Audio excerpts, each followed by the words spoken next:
반갑습니다. 7월 8일 월요일 큐티 스케치 시간입니다. 오늘 본문은 열왕기하 8장 16절부터 29절까지의 말씀입니다. 오늘 본문은 이렇게 시작합니다. 이스라엘의 왕 아합의 아들 요람 제5년에 여호사밧이 유다의 왕이었을 때에 유다의 왕 여호사밧의 아들 여호람이 왕이 되니라. 여호람이 왕이 될 때의 나이가 32세라 예루살렘에서 8년 동안 통치하니라. 오늘 본문은 잠깐 또 남쪽 유다의 상황을 또 소개합니다. 근데 남쪽 유다의 왕이 누구냐 하면 여호사밧의 아들 여호람이 왕이 되었습니다. 여호람. 그리고 아합의 아들 요람, 북쪽은요, 아합의 아들 요람이 요람 제5년에 여호사밧이 유다의 왕이 되었을 때 유다의 왕 여호사밧의 아들 요람이 왕이 되니라. 그래서 요람이 왕이 될 때 나이가 32세라 하고 이야기를 하면서 예루살렘을 8년 동안 다스렸다고 이야기를 하죠. 16절, 17절 내용을 그대로 우리가 보면 그렇습니다. 근데 그가 이스라엘 왕들의 길을 가서 아합의 집과 같았다. 그러니까 이게 북쪽 이스라엘의 흐름이 뭐냐 하면 아합의 악한 길을 가고 있고 여로보암의 길을 가고 있는 왕들이에요. 다 악한 왕들입니다.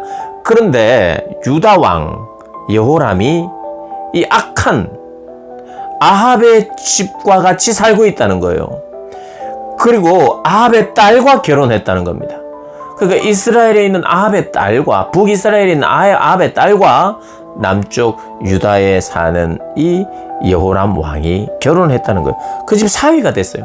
그러니까 이것은 아합의 집을 따를 수밖에 없고 아합의 집을 내가 따르겠다. 내가 장인 어른을 따르겠다. 장모님을 따르겠다. 이세벨을 따르겠다는 그런 표현입니다.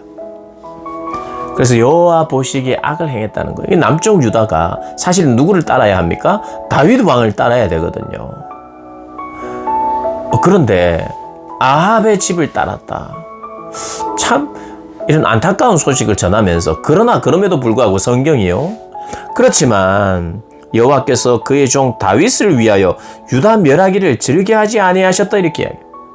어떻게 보면 이게 편애하는 사랑이에요. 편애가 있죠. 남쪽은 이렇게 악하게 북쪽 왕처럼 악하게 살고 있는데도 불구하고 다윗 때문에 유다를 멸하는 것을 즐겨하지 아니하신다. 하나님은 다윗 왕 때문에 다윗 왕과의 약속 때문에 남쪽 유다를 멸하기를 늦추고 계신다는 이야기를 하고 있습니다. 그래서 북쪽 이스라엘과의 차이점이 다른 점이 이겁니다. 남쪽도 악한 왕들이 있었어요. 그러나 8명의 선한 왕이 있었고요.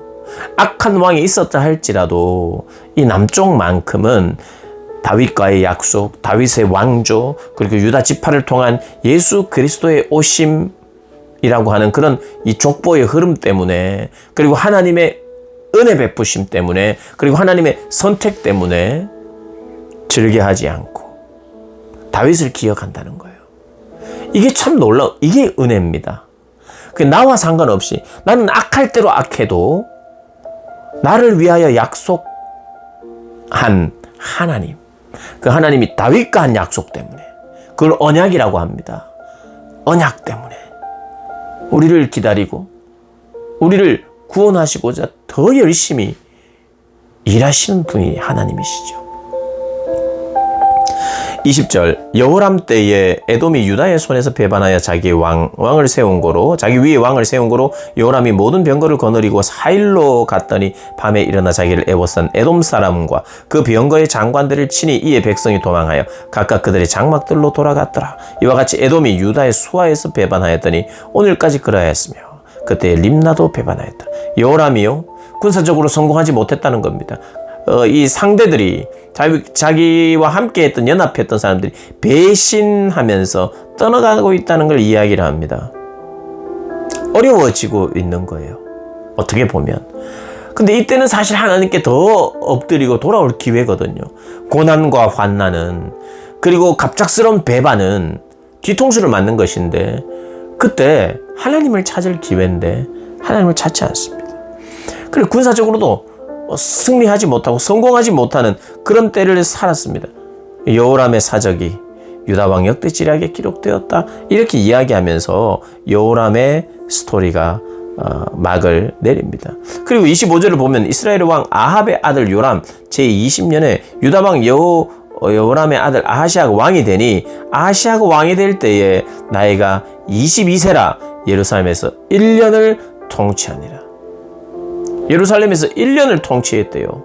아하시아가 이 유다왕 여호람의 아들 요람이 이제 죽고 여호람의 아들 아하시아가 왕이 되었는데 겨우 1년을 왕위에 올랐다는 것입니다. 결코 좋은 시간이 아니었다는 거예요. 성공적이지 않았다. 근데 그 이유가 뭐냐면 똑같아요. 아버지와 뭐냐면 아합의 집과 또 결혼을 했어요. 그러니까 아합의 집의 길로 행하였다. 27절이 그렇게 이야기합니다. 아시아가 아합의 집 길로 행하여 아합의 집과 같이 여호와 보시기에 악을 행하였으니 그는 아합의 집의 사위가 되었습니다. 그리고 아시아가 아합의 아들 요람을 보기 위하여 내려갔으니 이는 그에게 병이 생겼습니다. 이스라엘 왕, 북쪽 이스라엘 왕 요람이 병이 생겨서 아시아가 이제 그를 찾으러 갑니다. 그리고 나서 거기서 이제 일이 생기죠. 내일 본문에 이제 나오는 이 이야기인데요. 오늘 본문에 보면 참 우리도 똑같이 망할 사람인데 예수님 때문에 이 시대의 남쪽 똑같이 망해야 되는 그런 행태를, 그런 짓들을 하는데 내가 다윗을 기억한다, 하나님이 말씀하고 있습니다. 하나님은요, 우리를 바라보면서 예수님을 바라봅니다. 하나님은 우리를 바라보면서 예수님의 하신 일을 기억하고 예수님과의 약속을 기억합니다. 그게 바로 예수님과 맺은 또 언약이에요. 우리를 놓고 우리를 사랑하시고 우리를 용서하시고 우리를 구원하시기 위하여 하신 그 주님의 일과 그분의 약속, 내가 결코 너를 버리지 않냐, 내가 결코 떠나지 아니하리라. 그 하나님의 약속, 그 예수 그리스도의 약속 때문에 오늘도 우리에게 기회가 있는 거죠. 살아있는 한 우리가 기회가 있습니다. 살아있는데 기회를 놓쳤다는 없어요. 오늘 하루를 살아가고 있는 삶을 허락하셨다면 그 삶은 언제나 하나님께 돌아올 기회의 날입니다. 기회의 시간이에요. 그러니 우리는 언제든지 새로워질 수 있는 존재들이죠. 근데 이들은 그렇게 하지 못했어요. 여호람 왕도 아하시아 왕도 그냥 아합의 집을 따랐어요. 세상을 따랐어요. 자기들이 원하는 대로 살았습니다. 그래서 망한다는 겁니다. 내가 원하는 대로가 아니라 하나님이 원하는 대로. 그리고 하나님이 원하는 대로 내가 못했지만 또 할 수 있도록 기회 주시는 것이 은혜고, 그것이 유효하도록 십자가에 자신을 내어주셨다는 것, 우리가 꼭 기억하면서 오늘도 새로운 기회, 어떤 기회입니까? 하나님께 온전히 돌아간 기회, 그 기회를 살리며 살아가시는 저와 여러분 되시기를 주님의 이름으로 축복합니다.